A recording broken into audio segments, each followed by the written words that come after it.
Hello friends, welcome to Kavin Thanu vlogs. எல்லாரும் எப்படி இருக்கீங்க? ஹோப் எல்லாரும் நல்லா இருப்பீங்கன்னு நினைக்கிறேன். இந்த வீடியோ என்ன பார்க்க போகிறோம் அப்படின்னா, லாஸ்ட் வீக் பிரதோஷம் போச்சு இல்லையா, அன்னைக்கு வந்து எங்கள் ஏரியாவில் இருக்கிற சிவன் கோவிலுக்கு போயிருந்தோம். ஸோ அதை பற்றின விளாக் தான் வந்து நான் கொடுத்துருக்கேன். கோவிலில் அக்காவுடைய சொற்பொழிவு இருந்தது. ஸோ அவங்க வீட்டிலேருந்து எல்லாரும் வர போகிறாங்க அப்படிங்கிறதால வெஜ்ஜில் கொஞ்சம் ஸ்பெஷலாக லஞ்ச் ப்ரிப்பேர் பண்ணியிருந்தேன். வெஜிடபிள் பிரியாணி, காலிஃப்ளவர் பக்கோடா, அதுக்கப்புறம் இந்த பன்னீர் டிக்கா மாதிரி ட்ரை பண்ணியிருந்தேன். பன்னீர் டிக்காக்கு வந்து கேப்சிகம் கிடைக்கல, இருந்தாலும் அந்த ஆனியன் அந்த பன்னீரோடு சேர்த்து சாப்பிடும்போது சூப்பராகவே இருந்தது.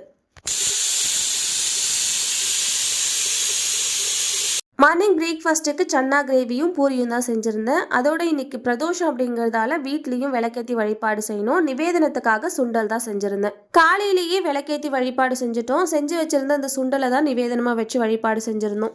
ஈவினிங் ஒரு 3 o'clock கோவில் கிளம்பிட்டோம் அப்படின்னா கண்டிப்பாக நைட் ஆகிடும் வீட்டுக்கு வரத்துக்கு. அதனால் காலையிலேயே பூஜை வழிபாடெல்லாம் முடிச்சுக்கிட்டோம்.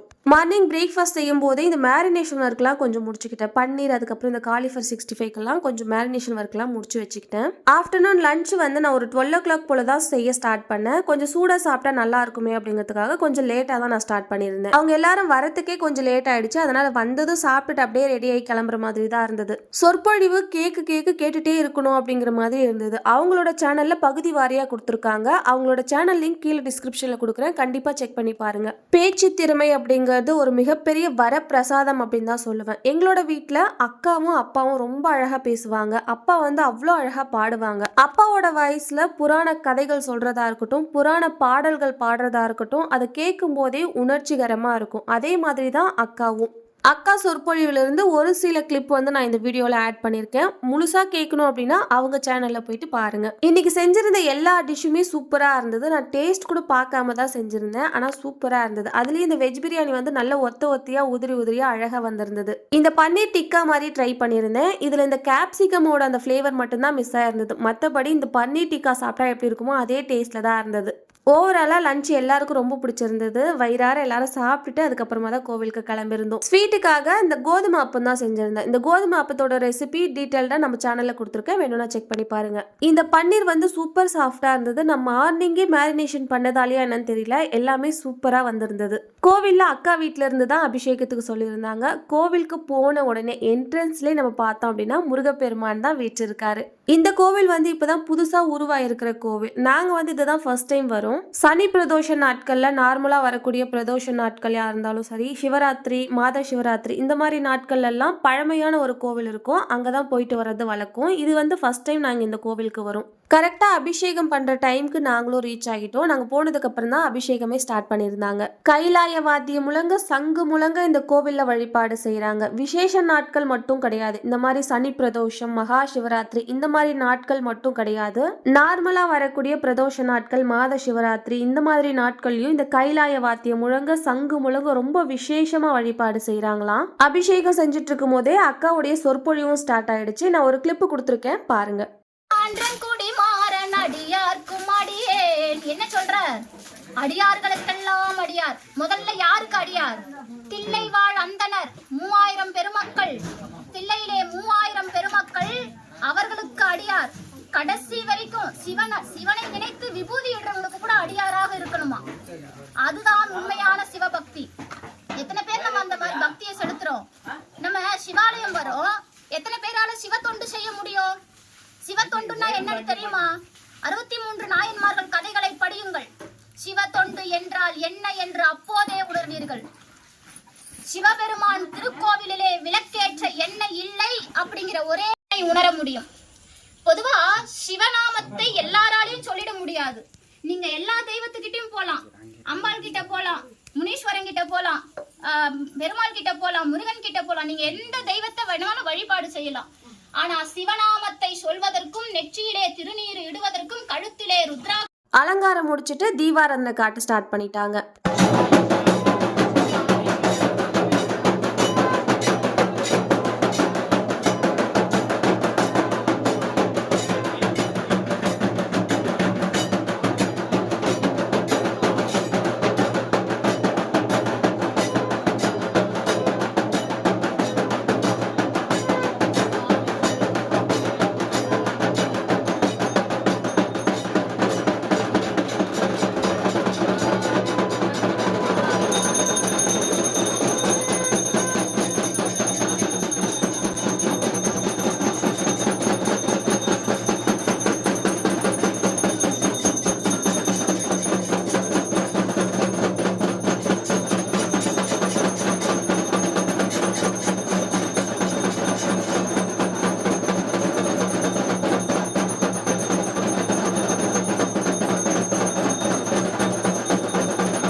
எல்லாம் முடிச்சுட்டும் அக்காவுடைய சொற்பொழிவு கண்டினியூ ஆச்சு. அக்காவுடைய சொற்பொழிவு கேட்கணும் அப்படின்னா அவங்களோட சேனல் லிங்க் கீழே கொடுத்துருக்கேன், கண்டிப்பா செக் பண்ணி பாருங்க. துரியோதனுக்கு கோபம் வருது. நான் தானே முதல்ல வந்தேன், ஏன் என்ன கேட்கலன்னு. ஒரு வழியா அப்படி இப்படி சமாதானமாகி 2 பேரும் அவங்களுக்கு வேண்டியதை கேக்குறாங்க. அப்போ ஆல்ரெடி கிருஷ்ணர் என்ன செஞ்சிட்டான்னா பலராமர் கிட்ட சத்தியம் பண்ணிட்டான், போர்ல நான் எத்தகைய வீர எல்லாம் முடிச்சுட்டு வீட்டுக்கு வரதுக்கு 9:30 ஆயிடுச்சு. இது வந்து நெக்ஸ்ட் டே மார்னிங்லேருந்து விளாக் கண்டினியூ பண்ணியிருக்கேன். மார்னிங் பிரேக்ஃபாஸ்ட்டுக்கு பொங்கல் சாம்பார் சட்னி தான் செஞ்சுருந்தேன். இன்னைக்கு வந்து பார்சல் வந்து ஒன்று ரிசீவ் ஆயிருந்தது. அது என்ன அப்படிங்கிறது இந்த ராமா மெட்டல் அப்படிங்கிற பேர் பார்த்தாலே தெரியும். ஆமாம், நான் ஒரு ஸ்டாச்சு தான் வாங்கியிருக்கேன். அம்பாளுடைய விக்கிரகம் தான் வாங்கியிருக்கேன். மாரியம்மன் ரொம்பவே அழகாக இருந்தாங்க, பார்க்கவே ரொம்ப கம்பீரமாக இருப்பாங்க. ரொம்ப நாளைக்கு முன்னாடி நான் காட்டில் போட்டு வச்சுருந்தேன், ஆனால் இந்த விக்கிரகம் வந்து சோல்ட் அவுட் ஆகிட்டு இருந்துச்சு. இந்த விக்கிரகம் தான் நான் வாங்கணும் அப்படின்னு சொல்லிட்டு வெயிட் பண்ணி அகெயின் ரீஸ்டாக் பண்ணியிருந்தாங்க. ஸோ ஆர்டர் போட்டுட்டேன். ஆன்லைனில் அந்த இமேஜில் பார்க்குறத விட நேரில் நம்ம கையில் எடுத்து பார்க்கறதுக்கு அந்த வேலைப்பாடுகள்லாம் ரொம்ப சூப்பராக இருக்கும். நல்ல வெயிட்டும் கூட. ரொம்ப அழகான வேலைப்பாடு கொடுத்துருக்காங்க. ரீசெண்டாக இந்த ராமா மெட்டல்ஸில் இருந்து தான் எல்லா விக்கிரகமும் நான் வாங்கிட்டு இருக்கேன். நிஜமாக சூப்பர் வர்த்து. ஒவ்வொரு சின்ன சின்ன டீட்டெயிலிங்கும் அவ்வளோ அழகாக கொடுத்துருக்காங்க. அம்பாளுடைய அந்த நெகம் இருக்கும் இல்லையா, விரலுடைய நெகம் கூட அவ்வளோ டீட்டெயில்டாக கொடுத்துருக்காங்க. என்னோட வீட்டில் வச்சு நான் வழிபாடு செய்யக்கூடிய முருகப்பெருமானுடைய விக்கிரகம் எங்கே வாங்கினீங்க அப்படின்னு சொல்லிட்டு நிறைய பேர், நான் ஒரு வீடியோவும் போடும்போதும் நிறைய பேர் கீழே கமெண்ட் செக்ஷனில் கேட்டுகிட்டே இருக்கீங்க. அந்த விக்கிரகமும் இந்த ராமா மெட்டல்ஸில் தான் வாங்கியிருந்தேன். அந்த டீட்டெயில் தான் எனக்கு பிடிச்சதுனால தான் அடுத்த விக்கிரகம் இந்த அம்பாலையும் நான் ஆர்டர் போட்டிருந்தேன். விக்கிரகத்தோட டீட்டெயில் வேணும் அப்படின்னா கீழே டிஸ்கிரிப்ஷனில் கொடுக்குறேன், வேணும்னா செக் பண்ணி பாருங்க. ஒரு 11:30 போல் எல்லாருக்கும் சுட சுட பஜ்ஜி வந்து ரெடி பண்ணி கொடுத்துருந்தேன். பஜ்ஜி போண்டா செய்யறதெல்லாம் சுலபமான வேலை அப்படின்னு தான் சொல்லுவோம். ஆனால் இந்த வாழைக்காய் பஜ்ஜி போடும்போது இந்த வாழைக்காவை சீவி எடுக்கிறோம் பாருங்க, அதுதான் பெரிய டாஸ்கே. இந்த காலேஜ் படிக்கிற டைம்லலாம் பிராண்டடாக தான் ட்ரெஸ் போடுவோம், பிராண்டடாக தான் காஸ்மெட்டிக்ஸ்லாம் யூஸ் பண்ணுவோம் அப்படின்னு சொல்லிட்டு சுற்றிட்டு கிடந்திருப்போம். காலேஜ் முடிஞ்சிச்சு அப்படின்னா எல்லாமே முடிஞ்சிச்சு அப்படிங்கிற மாதிரி இந்த பிராண்டட் காஸ்மெட்டிக்ஸ், பிராண்டட் ட்ரெஸ்ஸஸ்லாம் எங்கே போச்சுன்னே தெரியாது, எல்லாமே ஒரு மூலையில் கிடக்கும். செல்ஃப் கேர் அப்படிங்கிறது ரொம்ப ரொம்ப இம்பார்ட்டன்ட் அப்படிங்கிறத ரீசன்ட் டேஸாக நான் ஃபீல் பண்ணுறேன். செல்ஃப் கேர் அப்படிங்கிறத பண்ணிக்கிட்டாலே போதும், கண்டிப்பாக இந்த கான்ஃபிடன்ஸ் அப்படிங்கிறது ஆட்டோமேட்டிக்காக இன்க்ரீஸ் ஆகும். காஸ்மெட்டிக்ஸில் எனக்கு ரொம்ப ரொம்ப பிடிச்சது இந்த காஜல். ரொம்ப வருஷமாக இதெல்லாம் விட்டுட்டேன், யூஸ் பண்ணுறதே இல்லை. ஸோ அகைன் வந்து இதெல்லாம் யூஸ் பண்ண ஸ்டார்ட் பண்ணிட்டேன். ஸ்விஸ் பியூட்டிலேருந்து இந்த ஸ்மஜ் ப்ரூஃப் காஜல் தான் வாங்கியிருந்தேன். ரொம்ப சூப்பராக இருந்தது. தண்ணி போட்டு அழைச்சி பார்த்தாலும் ஸ்மஜ் ஆகல. காலேஜ் படிக்கும் போது இதெல்லாம் நான் ஃபீல் பண்ணியிருக்கேன். நம்ம என்னதான் எவ்வளோ மேக்கப் பண்ணி செட் பண்ணாலும் இந்த காஜல் போடல அப்படின்னா எனக்கு அந்த கான்ஃபிடன்ஸ் லெவல் அப்படிங்கிறது கொஞ்சம் லோவா இருக்கிற மாதிரி இருக்கும். காஜல் போட்டாதான் நல்ல ஒரு கான்ஃபிடன்ஸா இருக்கும். இந்த மாதிரி உங்களுக்கு எந்த காஸ்மெட்டிக்ஸ் யூஸ் பண்ணா நல்ல ஒரு கான்ஃபிடென்ட்டா இருக்கும் அப்படிங்கறத என் கூட ஷேர் பண்ணிக்கோங்க.